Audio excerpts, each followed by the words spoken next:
Tantra means extreme discipline. It's not unbridled promiscuity. Learning to use your body and your mind like you would use some other outside instrument.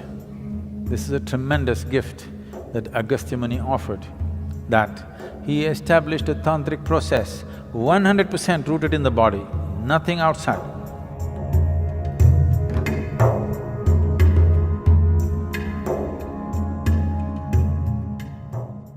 When you say Tantra, one has often heard the term tantric, and and there's various kinds of things floating around about it. Can you just shed some light on what essentially, is there something like a dark arts or what?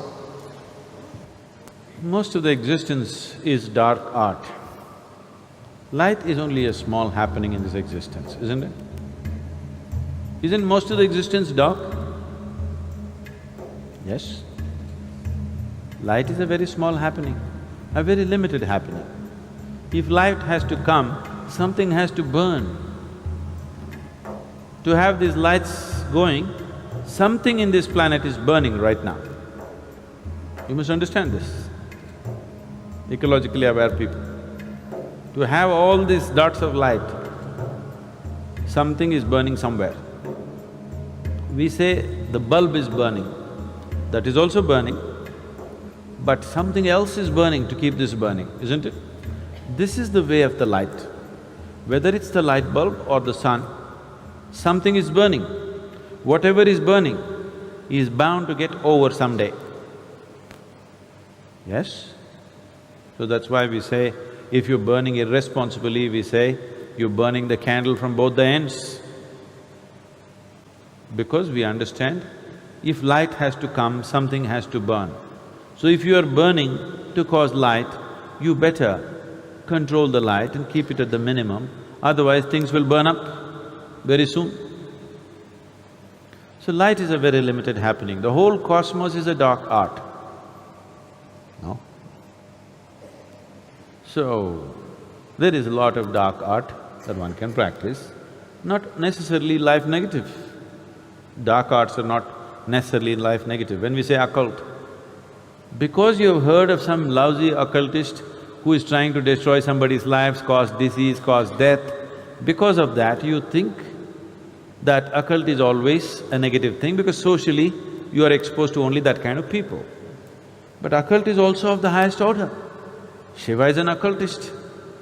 Every guru is an occultist, okay? Right now I initiate you into Shambhavi, it's an occult. Otherwise how would it work? Occult means a certain capability. It's a certain technology. Right now I can pull out my cell phone and speak to somebody in another part of the world. This is a technology. Suppose without the cell phone, right now if I speak to somebody in United States just like this is occult. So technology is not very different from occult. You're using different kinds of material, but it's actually the same thing. When modern technology was not there, occult was extremely relevant. But today, occult's relevance is receding as modern technology progresses. See, now you came from Mumbai, Bombay, Mumbai. I'm getting it right in your head so that you don't get into trouble. Suppose 1,000 years ago, you heard of Sadhguru in Coimbatore, but your heart is longing, you want to go. But Mumbai to Coimbatore walking and coming, not a simple journey. If you venture, you don't know whether you'll again go back to Mumbai or not. You don't know what to expect on the way, you may never make it. So, you sit in Mumbai and, oh Sadhguru, please reach out to me, I cannot come, please. Now if I felt like doing something to Atul, who's in Mumbai and incapable of coming to Coimbatore, then maybe I want to initiate him into Shambhavi in Mumbai. But Atul's mind runs all over the place. He sits down and he feels something, then he thinks, oh, maybe I'm just imagining nonsense. His wife tells him, you going crazy, man? Somebody that you've not seen is doing something, you shut up and go back to work. He's beginning to feel something, but his logic, his reason, the family tells him, don't be stupid. And then what Sadhguru will do is pick up a South Indian jasmine flower which cannot grow in Mumbai, and Atul is sitting like this, it fell into his hand. Now Atul, now he will sit ready for Shambhavi, to be initiated. Because one jasmine flower was delivered. But today, I would rather call you and say, come, or send somebody with a brochure and say, come and get it here. Or if I want to send you a jasmine flower, I'll use DHL.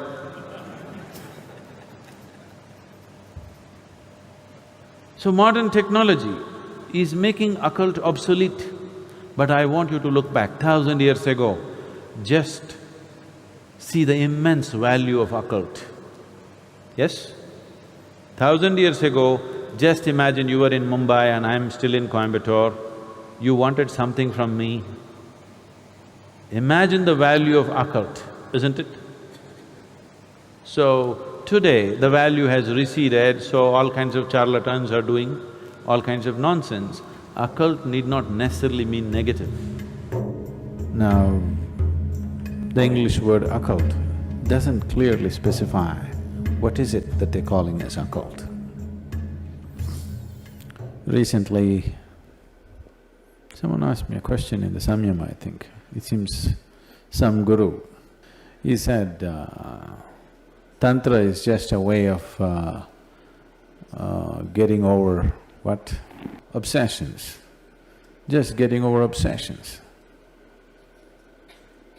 This is nonsense. We need to, unfortunately, today, redefine the word Tantra because it's been distorted by people. First, let's understand this. The word Tantra means a technique or a technology. But because the Tantra that you're hearing of is a rebound from the American coast, you think Tantra means unbridled promiscuity. No, Tantra means extreme discipline. It's not unbridled promiscuity, it's extreme discipline. Learning to use your body and your mind like you would use some other outside instrument. Like how you would use your computer or a screwdriver. Like that, you learn to use your body and your mind. It takes enormous discipline, not promiscuity, not looseness. Tantra is not things, the books they have written largely by Western authors, all kinds of things. No, tantric texts are of extreme discipline, not of any kind of looseness. Because they're talking about the body, and right now the modern societies, if you say body, they're fixated about reproductive organs in the body and nothing else about the body. So if you say body, they're only thinking of a few body parts, they forgot the brain. Because they're only thinking a few body parts, they're thinking about sexuality and nothing beyond that. It is about learning to use the body like a phenomenal mechanism, and it is. If you do not know how to use it, what will you do here? If you do not know how to use your physical self and the energy behind it, what will you do? You will have no impact on anything. So this is Tantra. Tantra means technology, Tantra means a certain capability. There is no guru without a Tantra. If he has no technology, he is not a guru. He can only be a gentle saint who will bless everybody, bless everybody, bless everybody. A blessing has no discretion. Now, if you were a thief, if you met a saint, you would seek his blessing. and He will bless you so that you could do your job well today. Because His blessing has no discretion. He cannot be, because that's not in His control. Even the bandit tribes, the Pindaris and people like that, they had their own gods and goddesses, they had their own saints.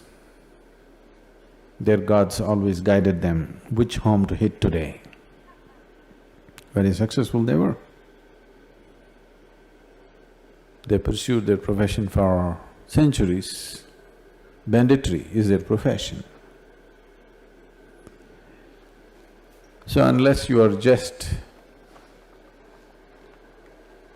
that gentle lily kind of saint who just blesses and blesses and blesses, I'm not trying to belittle that.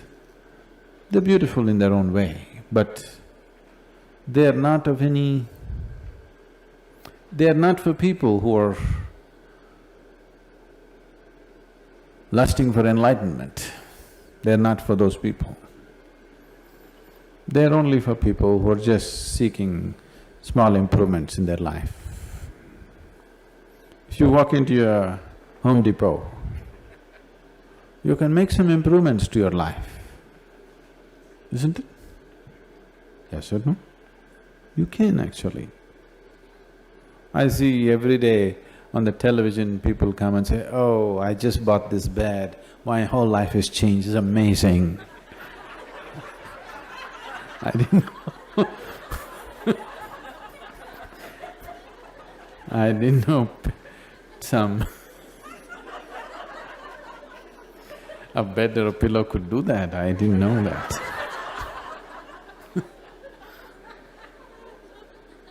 Have you seen this? My whole life has changed completely. So, if you walk into the Home Depot and walk out with something that you didn't have, you could change your life a little bit. Life-changing, the word life-changing, how much of it changes subject to so many things. What has changed is subject to many things, isn't it? Suppose you're cold right now, you didn't have a jacket like me, and you got one. It's life-changing right now, isn't it? Isn't it so? So is that what we're talking about? If that is so, it is fine, blessing and blessing and blessing.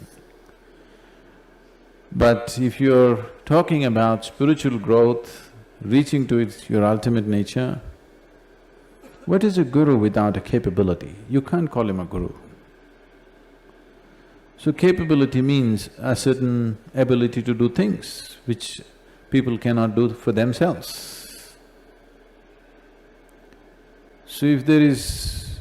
I want this to be clear in your head, if there is no Tantra, when I say Tantra, if there's no technology, Tantra is just a Sanskrit word for technology, not the way you've been psyched to believe. So if there is no Tantra, there is no guru, really.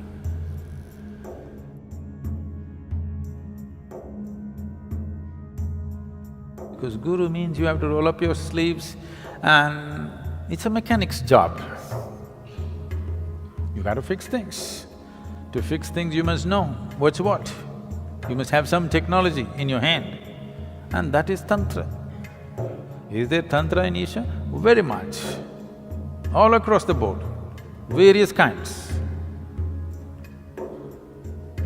But the significance of yoga is that it is not ritualistic. There are two dimensions of Tantra. One is you use outside material and stuff to do things, which is ritualistic in nature. The yogic Tantra is such that you use only your physical body and the energy system. You don't need any other material. So these two loosely have been classified as right-hand path and left-hand path. Left-hand path use outside material, right-hand path does not use any material, just uses the body itself. Largely, this is yogic Tantra, largely just what we do within ourselves. This is a tremendous gift that Agastya Muni offered that he established a tantric process 100% rooted in the body, nothing outside. Not one grain of rice or sand is being used to perform all the different dimensions of Tantra, everything internalized within the system. This is his gift to us. This is one of the greatest things. In terms of human mechanism, this is one of the greatest things that's been ever offered to us from any source. This is his offering.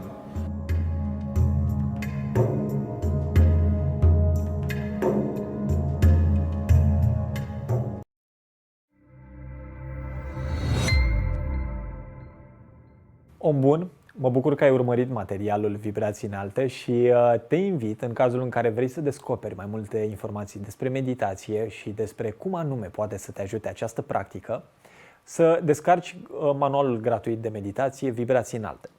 Este un material în format PDF pe care îl primești pe mail și care poate fi descărcat dacă lași adresa de e-mail pe linkul pe care îl găsești în zona de comentarii sau în descrierea acestui videoclip.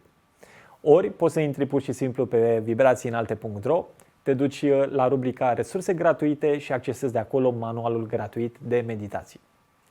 În cazul în care ai făcut deja acest lucru și poate nu a sosit în căsuța principală materialul de la mine, aș vrea te rog să repeți procesul și de data aceasta să cauți și în căsuța cu spam.